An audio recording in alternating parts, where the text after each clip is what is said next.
our number 2 infielder. They got a whole flux of second basemen to deal with. So my number 2 infielder doesn't have a position. DJ LeMahieu. Yeah.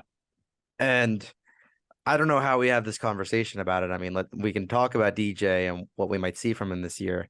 DJ was a really interesting case last year because DJ got hurt down the stretch, and that really impacted at our top of our lineup. That's why Judge was hitting one a lot. He and Benintendi went down. And when DJ's legs go out from under him, he just has it's awful. He has a really bad swing.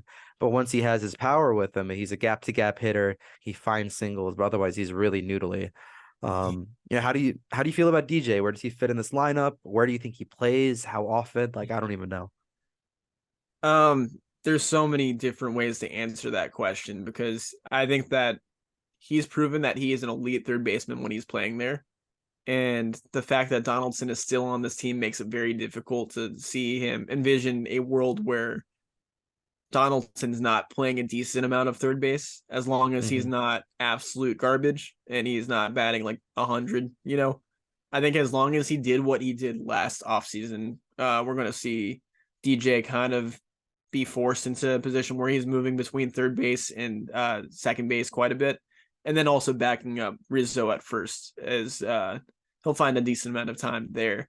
But assuming that he's healthy, and he's looked very healthy so far this spring, this is the best his swings have looked since early middle of the season last year. And that's where we really started to see him taper off when he did have that foot injury because he does hit so much on that back leg. If he's not able to drive at all, or keep that weight shifted properly, there's going to be a problem with him rolling over because he is a very handsy swinger. Like there's snappers and then there's pushers, and he is more of a push guy naturally, which is fine because he's very strong. And you can get away with that to an extent, but once you have your legs taken out from under you, like you said, it kind of compromises any kind of power and ability to lift the ball.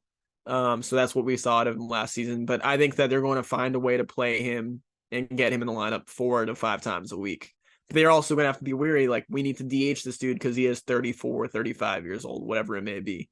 I just want to see a healthy version of DJ, and I think we will see plenty of him at second and third, but he should be getting some priority over Donaldson just based off of what he's done for the Yankees in his tenure. Yeah, DJ has to find his way into this lineup somewhere. And not that he has to do anything to do it. It's really that the Yankees have to find a way to put DJ in the lineup because I think he's shown that he can do enough to get in. Last year, his numbers were down, and I think that was emblematic of his injury. Looking at his hard hit percentage, you don't think of DJ as a hard hit guy, but he's consistently getting 90 to 100 miles an hour off the bat. His hard hit percentage in his MVP 2019 and 2020 caliber seasons was around 47%, 46%.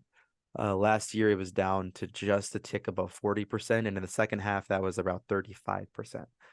So it's a big drop off for him. And, like we said, a lot comes from his legs. And, he said he's more of like a pushy hitter, and that works because he's very strong.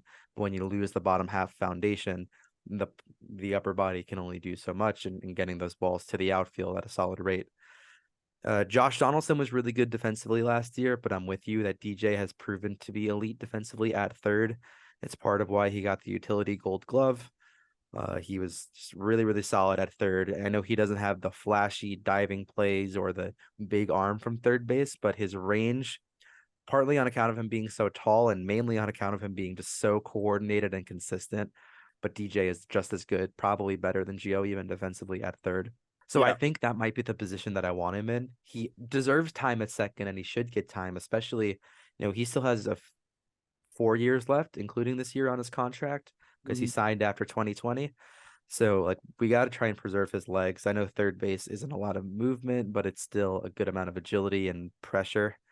But part of that is because of who is also at second base and some other options coming up through the system. So I don't know. I mean, DJ ideally is your leadoff hitter, or he's even a nice option as a 5 hitter to turn that lineup over. Like, he drives in a lot of runs. He's a very good situational hitter.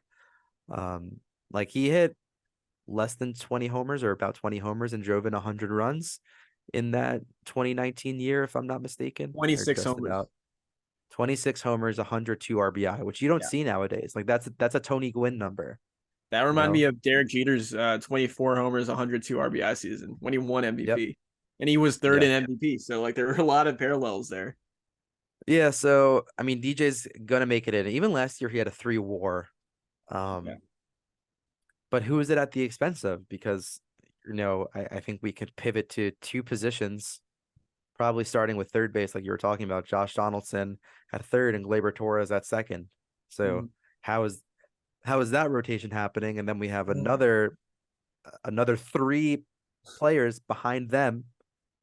So I don't know, Jake. Where do we even go from here?